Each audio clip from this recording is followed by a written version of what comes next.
What if I told you that the most powerful, most active, most electrically alive brain on this entire planet does not belong to a scientist or a genius or a philosopher? It belongs to a baby lying quietly in a crib, staring at the ceiling, appearing to do absolutely nothing.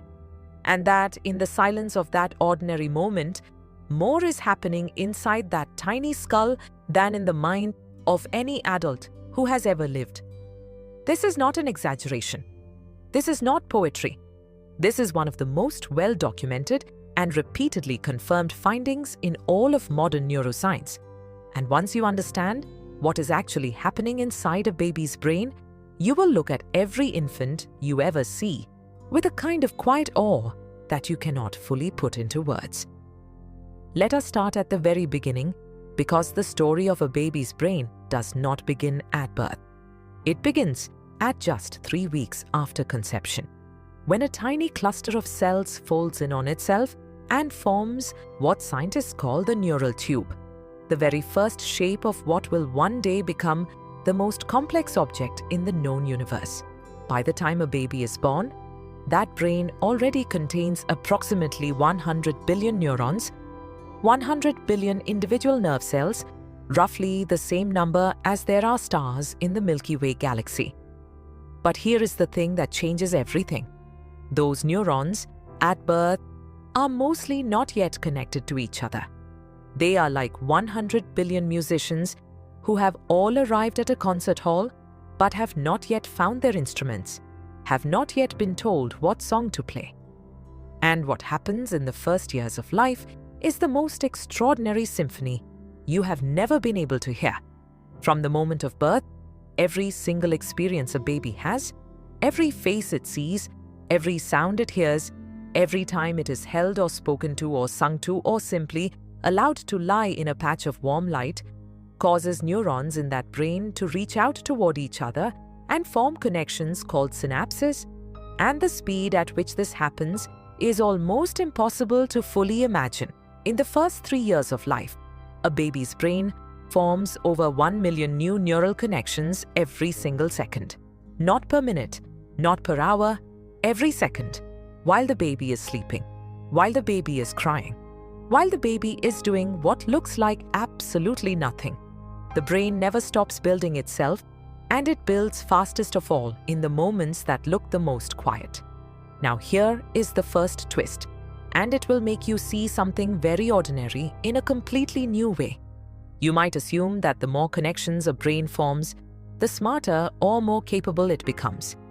And in those early months, that is true, as the brain builds and builds at that breathtaking pace. But then, starting around age 2 and continuing through childhood and adolescence, something unexpected happens. The brain begins to destroy its own connections, deliberately, systematically.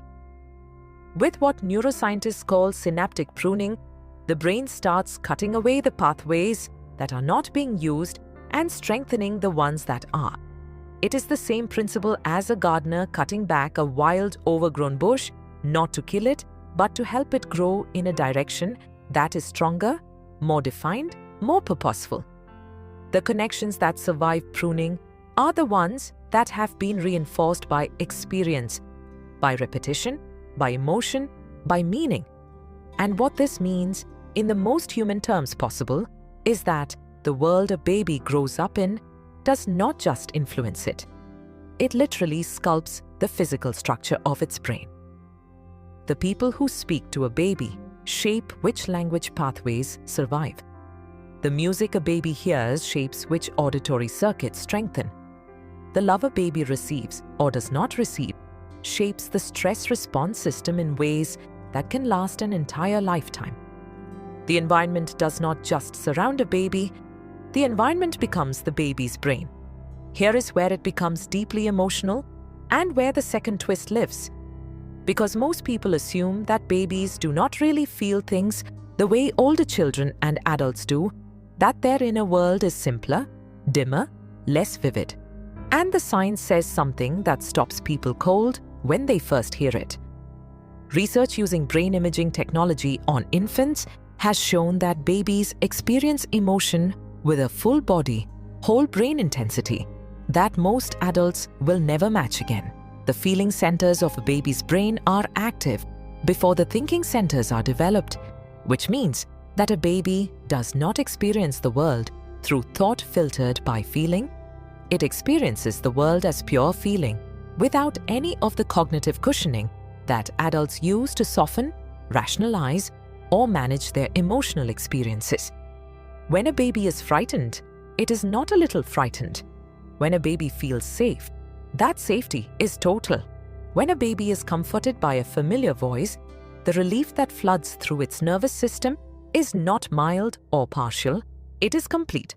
Babies feel everything at full volume, all the time, with no way to turn it down. And that is not a weakness. That is the brain doing exactly what it must do to learn which things in the world are safe and which things matter and which people can be trusted. Think about the last time you heard a baby laugh, that sudden whole-body explosion of joy that seems completely out of proportion to whatever small thing caused it. A game of peekaboo, a funny sound, a dog walking by. The laughter looks enormous because the feeling is enormous. There is no filter between the experience and the response. What you are seeing is a brain tasting delight for one of the first times it has ever tasted it, and finding it completely overwhelming in the best possible way. And then there is something that researchers discovered only relatively recently, something that reframes the way we think about babies and learning entirely.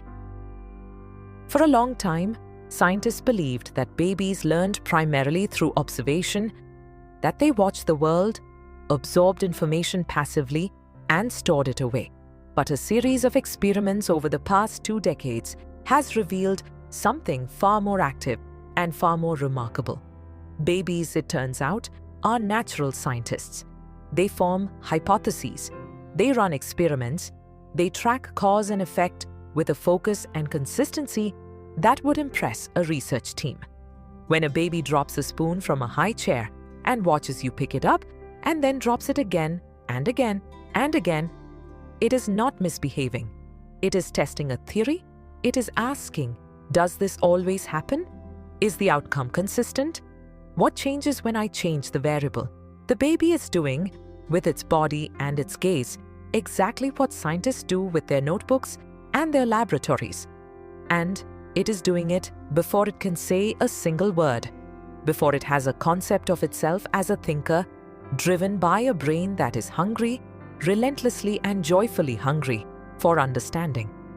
And perhaps the deepest realization that all of this leads to is not about babies at all. It is about what we owe them. Because a brain that forms 1 million connections per second, that feels everything at full intensity, that is actively experimenting and theorizing and building itself out of every moment of experience it encounters. That brain is not waiting to become important. It already is.